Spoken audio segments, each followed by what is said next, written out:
بے شک سیدنا ابو بکر صدیق رضی اللہ عنہ خلیفتہ بلا فصل ہیں۔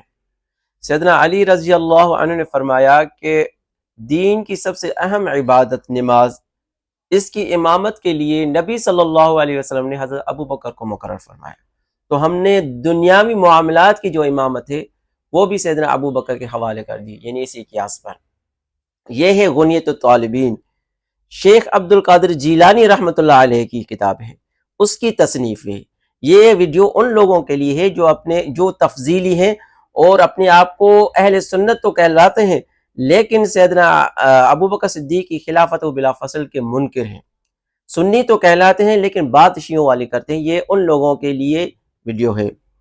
اور وہ شیخ عبد القادر جیلانی رحمۃ اللہ علیہ کے ماننے کا بھی اقرار کرتے ہیں کہ ہم ان کے جو ہے نا پیروکار ہیں۔ تو یہ ان کی کتاب ان لوگوں کے لیے ہے، یہ آج کی ویڈیو۔ تو یہ غنیت الطالبین میں لکھا ہوا ہے اور اردو ترجمے والی ہے۔ یہ اس کی صفحہ نمبر ہے 113، صفحہ نمبر ہے 113۔ اس میں لکھا ہوا ہے کہ رسول اللہ صلی اللہ علیہ وسلم کی وفات کے بعد انصار کے مقرروں نے کھڑے ہو کر کہا تھا کہ ایک امیر ہم میں سے اور ایک تم میں سے ہو، یعنی مہاجرین میں سے۔ مگر حضرت عمر نے کہا کہ اے گروہ انصار، کیا تم واقف ہو کہ رسول اللہ صلی اللہ علیہ وسلم نے حضرت ابو بکر کو امامت کرنے کا حکم دیا تھا، یعنی نماز کا؟ انصاریوں نے کہا ایسا ضرور ہوا تھا۔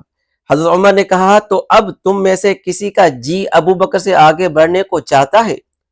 انصاریوں نے کہا معاذ اللہ کہ ہم ابو بکر سے آگے بڑھیں۔ دوسری روایت میں اس طرح ہے کہ حضرت عمر نے فرمایا کہ تم میں سے کسی کا جی چاہتا ہے کہ جس مقام پر رسول اللہ صلی اللہ علیہ وسلم نے ابو بکر کو کھڑا کیا اس جگہ سے ان کو ہٹا دے؟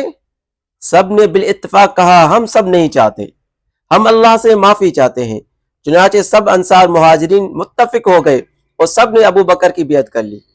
بیعت کرنے والوں میں حضرت علی رضی اللہ عنہ بھی تھے۔ اس لیے صحیح روایت میں آیا ہے کہ بیعت ہو جانے کے بعد 3 روز تک لوگوں کی طرف رخ کر کے کھڑے ہو کر کہتے تھے لوگوں میں تمہاری بیعت واپس کرتا ہوں۔ حضرت ابو بکر کہتے تھے کیا تم میں سے کوئی میری بیعت کرنے کو ناگوار سمجھتا ہے؟